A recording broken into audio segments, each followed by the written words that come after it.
안녕하세요, 스튜디오샤 성희입니다. 요즘은 집에 있는 시간이 점점 길어져서 자신한테 잘 맞는 공부 환경을 집에다가 꾸리는 게 엄청 중요해졌는데요. 저같이 또 집에서 공부하는 사람들의 경우에는 어떤 식으로 책상을 배치해두면 더 공부에 효율적인지, 그리고 집에서 사용할 수 있는 좋은 공부법들은 어떤 게 있는지에 대해서 말씀드리려고 해요. 집돌이로 공부했던 저와 독서실에서 공부했던 송이의 책상 한번 보러 가보도록 할게요. 고고싱! 저는 독서실파였기 때문에 이렇게 집에 독서실 책상을 장만을 해뒀었는데요. 사실 장만만 해놨지 어차피 저는 독서실파였기 때문에 독서실로 가버려서 엄마가 이럴 거면 왜 샀냐라고 꾸중도 많이 하셨는데, 요즘 코로나 들어서 제가 갑자기 애정하고 있는 제 공부 공간입니다. 빠라바라빠.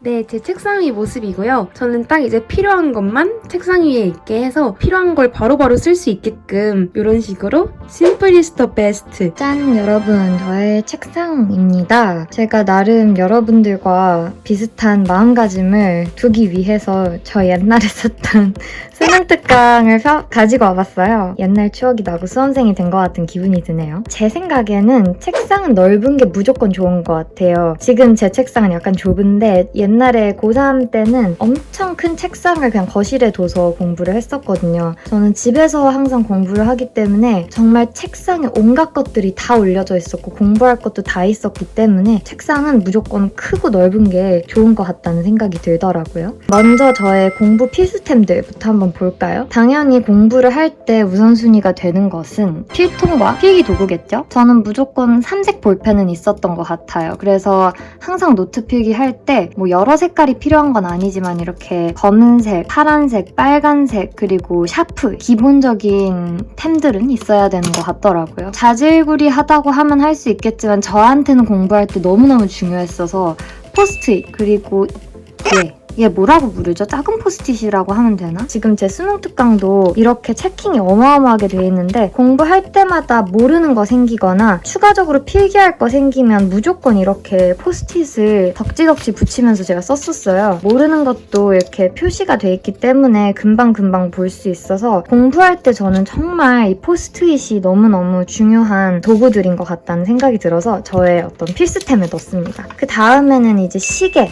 여기 보이죠? 타이머여도 좋고 시계여도 좋은데 저는 집중력이 좀 떨어졌기 때문에 항상 1시간 정도 뒤에는 잠깐 쉬어줬어야 돼서 시계를 항상 보면서 내가 1시간 동안 얼마나 공부했는지를 확인을 해주는 게 좋았던 것 같아요. 그 다음에는 이제 여기 보이시는 플래너인데 해야 할 것들을 쭉 적어놨었어요. 저는 막 1시부터 2시까지 공부, 3시부터 몇 시까지 쉼 막 이런 식으로는 표시를 안 해놨고 그냥 오늘 하루 동안 내가 전반적으로 뭘 해야 하는지와 그리고 오늘 하루 나의 공부 시간 이 정도만 적어놨던 것 같아서 스케줄러는 항상 옆에 두면서 내가 예를 들면 수능 특강을 오늘 1시간 분량을 딱 끝냈다. 그럼 바로 저는 저기에다가 쭉 그었거든요. 이제 할 거 끝냈다고. 나름대로 뿌듯함도 생기고 이래서 끝날 때마다 표시를 해주는 게 좋았던 것 같아요. 이제 그거 말고는 이렇게 커피를 항상 가지고 다녔었는데 저에게 내신 기간에 있어서 이 친구는 정말 중요한 친구였어요. 커피 없이는 생존을 못했기 때문에 항상 책상에 커피가 있었던 것 같고요. 그 다음에 이제 또 먹을 것 중에 이제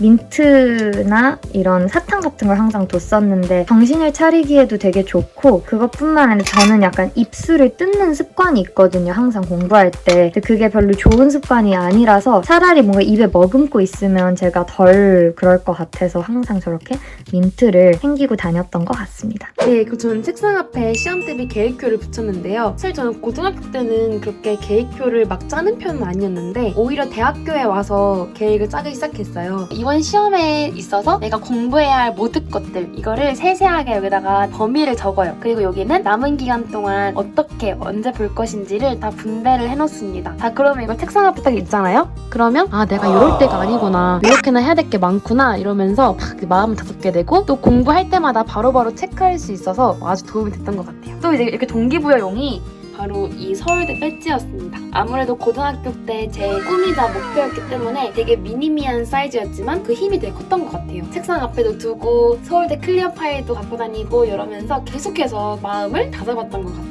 네, 책상 위에 필통이랑 이어플러그도 이렇게 놔뒀고요. 요거는 포스트잇. 포스트잇은 물론 뭐 교과서나 문제집 이렇게 중요한 내용이나 아니면 뭐 필기할 거 이럴 때도 당연히 도움 됐지만 저는 특히 또 공부하다가 딴 생각 들 때 있잖아요. 잡념. 이런 거 들 때 그걸 간략하게 적어놓는 용도로 썼어요. 그러면 내가 계속 머릿속에 생각하면 이게 돌고 이러면서 시간 낭비되고 막 헤어나오지 못하고 꽂히고 이러는데 그렇게 간략하게 적어놓음으로써 생각에서 해방될 수 있는 거죠. 그리고 이런 쪽지는 나중에 이제 집 가는 길 아니면 자기 직전 이럴 때 보면서 한 방에 딴 생각들을 다 떨치고 했습니다. 주전부리도 당연히 우리 책상 위에 있어야겠죠? 이런 커피랑 비타민C 이런 걸로 당 충전하면서 에너지 보충했던 것 같아요. 그리고 이 아이는 비록 책상 위의 아이템은 아니었지만 항상 제 엉덩이 밑에서 고생해준 친구였는데요. 바로 방석이에요, 방석. 네, 저는 고등학교 때부터 허리가 조금 안 좋아서 장시간 앉아있으려면 아무래도 이게 좀 필요하더라고요. 수능날도 막 저 들고 가고 그랬거든요.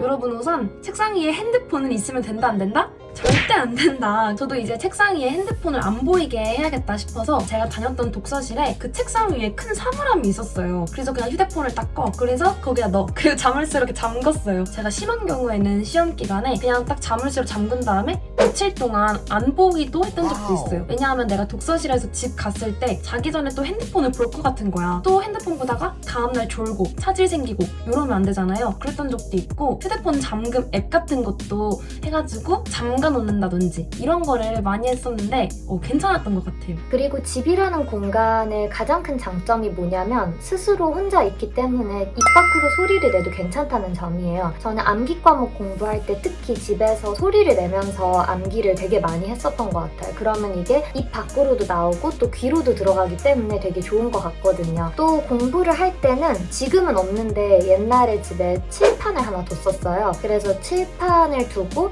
그 앞에다가 제가 좋아하는 인형을 두고 그 인형에게 제가 가르치는 것처럼 했거든요. 그러면 제가 칠판을 쓰면서 말을 하고 그걸 제가 듣기 때문에 3단으로 공부가 한 번에 되는 그런 느낌이어서 내신 공부를 할 때는 이런 방법을 사용하는 게 되게 좋은 것 같아요. 이 친구 이름은 덕희예요. 제가 항상 공부할 때 칠판 앞에다가 뒀던 인형이거든요. 그래서 얘 앞에다가 교과서를 딱 두고 얘 이렇게 수그리게 만들어 놓은 다음에 공부 같이 했던 기억이 있는 저의 단짝 친구입니다.